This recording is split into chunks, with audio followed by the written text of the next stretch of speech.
のきびと神宮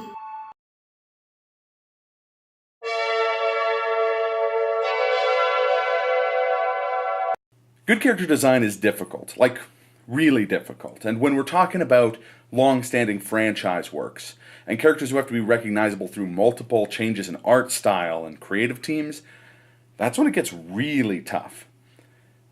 And it's pretty common for people to say that a character is timeless or a look is timeless, a piece of art is timeless.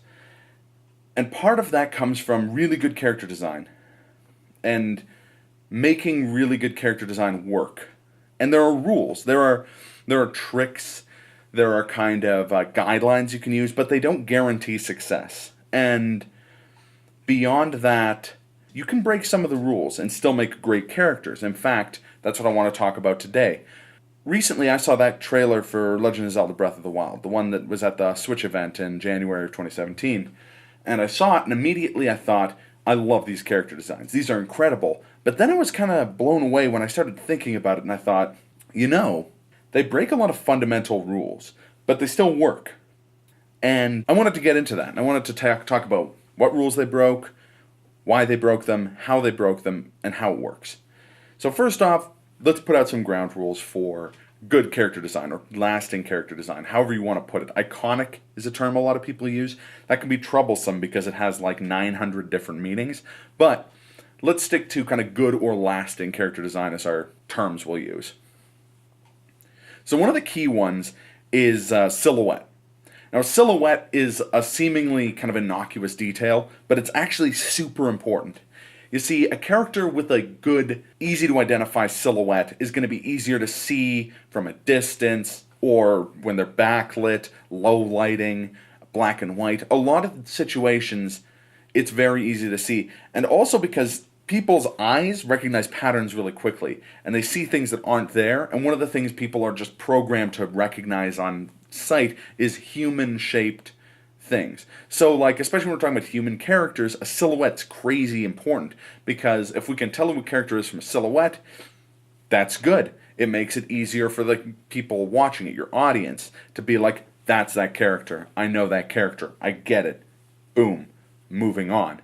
So, like, a really good iconic character, that silhouette, you can tell, You look at Mickey Mouse from way back in his inception in the early 20th century, and you look at Mickey Mouse now, and yeah, there's some proportion changes, but like, yeah, that silhouette is fucking, that's the same mouse, And the fact that you can just do it with 3 circles, like there's a reason that Disney keeps, putting in all these lawsuits to extend when things go into the public domain, because that is one hell of a character design. That is a very, very good character design with a lot of lasting appeal. It's simple.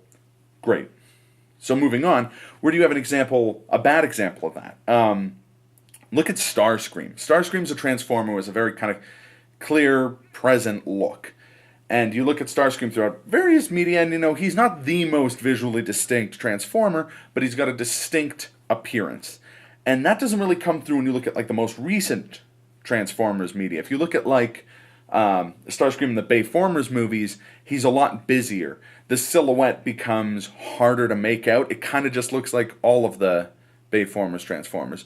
And so in this situation, it's harder to recognize, and that's bad because that means it's less clear. It means people are spending more time trying to figure out what they're looking at and less time experiencing your art, whatever medium it might be. Now, there are other ways, though, to make a character super recognizable. One of the other chosen ones, one of the ones that's really easy to use is palette. So as long as a character maintains this very distinct color palette, then the silhouette can be kind of forgiven, Here's a good example. These are 2 silhouettes of something called a Gundam. It's a piloted robot from a very long-standing Japanese franchise called Mobile Suit Gundam. Now, one of these is from 1979, and one of them is from 2015.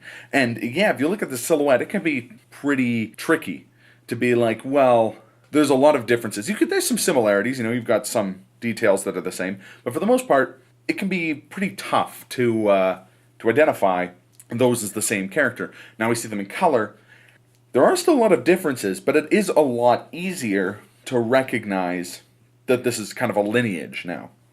We have those consistent white, red, blue, yellows in kind of similar places on the designs, because that's what's important. It's not just the palette, it's where in the palette these things apply. If you invert the colors, it gets crazy. But because we have, oh, there's yellow here, there's blue here, there's red here, it becomes easy to draw this kind of line of lineage.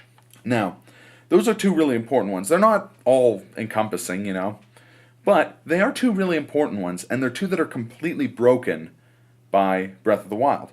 So, how does that work? Well, if we look at Link throughout the ages, he's got a pretty distinct silhouette, and that's because he wears generally the same outfit in pretty much everything. He's got his tunic, he's got his pointy little hat, he usually has a sword on his back, but for the most part, that's what he's wearing. And it's always green, there's some brown, usually a belt, and boots.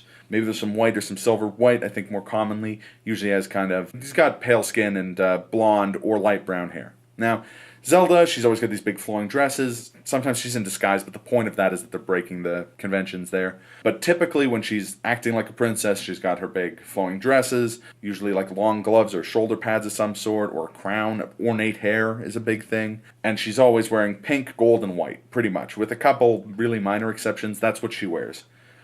And we've got Ganon. Ganon has a lot of different silhouettes, which makes sense because Ganon is this kind of idea. He's this almost deity-like creature as opposed to just a person. When he is a person, he even has a different name, Ganondorf.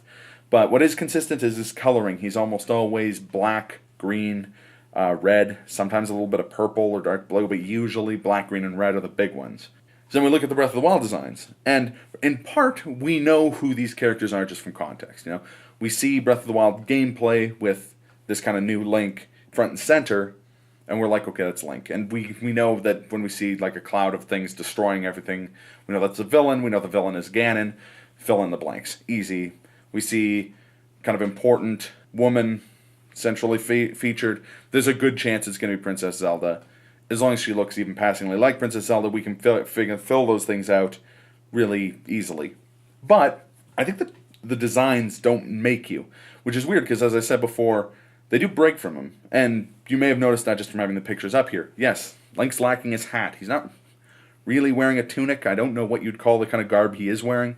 It's clearly rural, which is important, but it's not necessarily a tunic. It doesn't have that long garb with a belt in the middle that I think is what you would call a tunic. No pointy hat. I know I already said that, but no pointy hat. That's pretty key. That changes his silhouette considerably. Same thing with Zelda. Zelda's wearing pants. No big flowing dress. She's got the kind of ornate hair. She's got like other stuff that would make her maybe identifiable as Zelda. But again, neither of those characters have the same silhouette. And none of these characters, including Ganon, have the same palette. See, Ganon, again, black, green, and red. No, this one is like black and pink. So very different palette choices. And Link and Zelda wearing a lot of blue instead of their typical green and pink, or green and pink, pink and green, whatever. So how do they make this work? Well, in part, like I said earlier, it's because of context. You know, we watch the trailers, we kind of pick up who these characters are supposed to be. But also, there's an element of detailing, you know?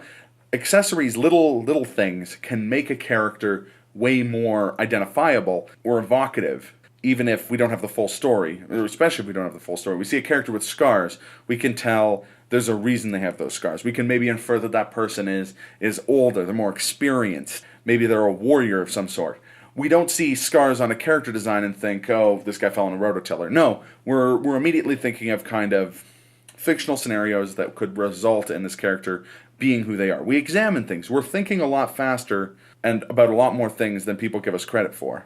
And that's one of the things this trailer does. So again, just in general, Link's character design, we know that this is Link. You know, like, it's very apparent that this is the costume of the outfit of like an adventurer. He's got that belt. He's got all that stuff on. He's got a bow and arrow. He's riding on a horse that looks, very importantly, like a key horse from the Zelda franchise, you know? But even if you don't know that, then the idea of someone on an adventure riding a horse, that's a common piece of kind of narrative shorthand. We understand that. We get where this is all going. Same thing with Zelda.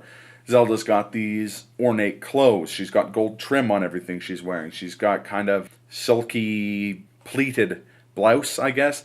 Regardless of what it is, her clothes do look more expensive than Link's. They look more deliberately noble than Link's. And she's carrying a book, which, given that Zelda's famously used magic and stuff throughout the games, that makes sense. That checks out. Ganon, they have to do the least work with, because we just know Ganon is this destructive force, and he's associated with pigs. So really, he's just a cloud of destruction with a pig face sticking out of it, and we're all on board. No one's like, well, that doesn't look like my Ganondorf. Everyone's like, hey, there's a cloud destroying everything with a pig face, and that's probably Ganondorf, or probably Ganon. Sorry, I know there's a distinction there, but people are like, it's probably Ganon. It's easy. There's not a lot of thinking involved. You don't have to be like, oh, well, that pig cloud is the wrong color. I don't think that'll be Ganon, if you don't mind. Like, you don't have to really critically think about it, because we're being introduced to these things in a very logical, deliberate order, and they follow kind of rules we know as fans of the show, or the show. Big fans of the Zelda cartoon from the 90s are going to be identified. Well, excuse me, princess.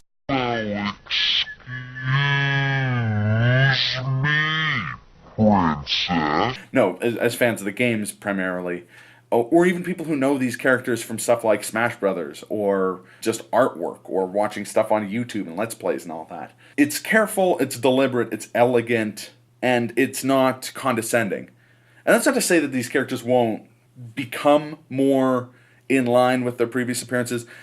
Who knows? 2 hours into the game, they might hand you a pointy hat and a tunic and be like, there you go, now you're a proper Link. Who knows, you know? Maybe Zelda will put on a big elaborate dress and be like, now I'm a proper Zelda. Now I'm the Zelda everyone remembers from that game. Maybe Ganon will coalesce into a human being, and he'll be green skin, red hair, like Ganondorf always is when he's Ganondorf, and not like the pig monster thing. And everyone will be like, oh, it's Ganondorf, that's a Ganondorf. Who knows? I don't know, the game doesn't come out for like 2 months, so we'll see then. But in the meantime, I think these are great character designs. I think they do their job. I think they're evocative and recognizable without necessarily playing by all the rules. And that's what happens when you put care into your work. You know? When you really, like, settle down and are like, you know what, I'm going to put in those little details. I'm going to make sure these design choices are deliberate. They're not just there to look cool. They're there to tell the audience something. That's what care gets you.